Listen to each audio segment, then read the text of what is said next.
normally on myself as a racing driver. Under pressure, I do my best. Under a lot of pressure. And I think as more pressure as I have, I'm able, exactly what you ask, to focus more and concentrate more. Emerson Fittipaldi now focused on a pit stop. Jackaroo is there. Patrick team has gone to work. They're taking on as much fuel as possible. He's been given the signal to go out of the pits. A very good stop. Now, here, just before the stop, we were hearing, and one of the crew members was over listening to the USAC radios, and there was some talk as to whether Fittipaldi would be warned about passing below the white line. So far, no one from USAC has come to this crew and formally registered a complaint about it, but they, in monitoring USAC, are somewhat concerned about it as well, because they've heard the USAC officials talking about it on the radio. And you watch Michael Andretti pick up the lead of the race, car number 6 there, when Emerson Fittipaldi made his stop. And of course, we mentioned that white line as a real concern. The officials do not want competitors running routinely and continuously below the white line. So they will be very, very careful to watch these cars. There you see Michael get 4 wheels under the line. 4 wheels is the quantity that they're concerned about. And now this race is over the halfway point now. 113 laps are now complete, and they're beginning to pick the pace up now. We'll go back to the start of this Indianapolis 500, which started with just incredibly beautiful weather here, the 73rd running of the 500, as a show of smoke at the back of Rick Mears' car. The last of the Penske Hope is now showing smoke at the back of the car. He was running in 4th. There is his wife, Chris Mears, on the scoring stand. She is in radio contact. She can hear what Rick is saying now, and he is reporting a situation on that car that is not going to please Roger Penske. Well, Paul, we can't be for sure right now, but most likely that's going to be an engine problem. It's definitely a serious problem because... Let's go to the pits, Jackaroo. Well, the report is from Dan Lugenbuehl, who is the information director, is that Rick Mears may have lost the Chevrolet engine. He brings the car down onto pit road, and it is not running. It is smoking. He lifts the visor. They're going to take the bonnet off, but it is over for Rick Mears and over for Team Penske in 1989 as well. Roger Penske talking to Rick, Rick getting out of the car as the crew goes to work. It will not be a Team Penske car in Victory Lane today. It could still be a PC-18 if your leader, Emerson Fittipaldi, continues upon his leading way. What a terrible disappointment for that incredibly intense man, Roger Penske. His 3 cars were definitely the benchmark, the fastest cars in the sport, 1st and 2nd in this qualifying field. And now, just past the halfway point, all 3 are out of the race. And that means 2 out of the 3 front row starters are out of the race. Maybe that superstition I mentioned earlier will hold weight. Well, we talked about this entire situation right at the beginning of our telecast here today.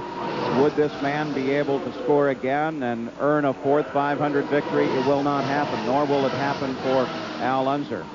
The entire Penske team is out of the 500-mile race. Michael Andretti still has the lead of the race with Emerson Fittipaldi running in 2nd. But we'll be back with more coverage of the Indianapolis 500 right after this message and a word from our agent. We're back at the Indianapolis 500. Kathy Penske, Roger's wife. Family has moved from being participants to observers at the Indianapolis 500 as she sits and watches the crew. There's Roger. The rest of the team, Rick Mears, Dan Lugenbuehl, Peter Gibbons, they all discuss what has happened to their race cars today. They are all 3 out. You notice, Paul, you don't really see a lot of sadness on Roger's face. He really is sad inside, but he knows this is just another business. He lost the race today. He'll worry about it tonight when he goes home. Mario Andretti, as he works his way around the Indianapolis Motor Speedway, back into the action after that rather long stop, and now you ride on board with the leader, Michael Andretti. 2nd place is Emerson Fittipaldi. Michael is out in front, but a number of questions yet to be answered. We've now seen 1 Chevrolet racing engine go bad. There is a Chevrolet on this car. We have seen the clutch system on 2 PC-18s go wrong. There is the same clutch system on Emerson Fittipaldi's car. He is currently running in 2nd place. Al Unser Jr. runs in 3rd. He has a Chevrolet engine as well. Jim Crawford with the Buick engine is 2 laps off the pace. Raul Boisel with the Judd engine is 4 laps back. So the story's now beginning to play at the Indy 500. Certainly is, Paul, but it's a long ways to the finish line, number one. There's a little Al coming into the pits, but the main thing to remember today is they're really using these engines hard. Race speeds have really been high today. So Al Unser Jr. rolls into the pits. He was running in third place at the time that he headed in. The crew very methodically, very carefully, but very quickly goes to work on the car. That crew won the pit stop contest. They're very good, Paul. They've been without mistakes. They're really working together in harmony lately. 17 and a half seconds, and Al Unser Jr. is back into the fight. It's interesting. It's been a story of big teams having big trouble today. Penske, of course, all three of his cars out. The powerful Andretti team, one of their two, crippled. The Rahal team, one of one, out. As we see Michael Andretti. And of course, it's Rick Gallis' concept. Here we are on board with Michael, showing his head buffeting in the air. Really not very bad, considering he's running well over 200 miles an hour. There he is into the pits. The leader of the race comes down, makes his stop, rolling into the pit area. You see the vent valve out in front, and Emerson Fittipaldi comes back, picks up the lead of the race as Michael makes this pit stop. The team already at the back of the car. Michael looking just ahead for that board to be pulled out of the way. He dumps the clutch, and he's back into the action. So Michael Andretti gives up the lead to Emerson Fittipaldi when he makes his stop. Well, he certainly did. Now he pulled the shield back down. He'd be back up the stage. Now you can see his head buffeting around as it was before. When you see the back shot, it looks a little bit smoother than it does when that camera reverses. The driver really goes through a lot of buffeting, because just imagine sticking your hand out of a window of a car going to even 80 miles an hour, much less 230 miles an hour. Michael Andretti comes back to speed. You can see the debris fence that lines his track passing around behind him. So Michael moves back into the action, stays in second place. Let's go to the pits and Jack Arute.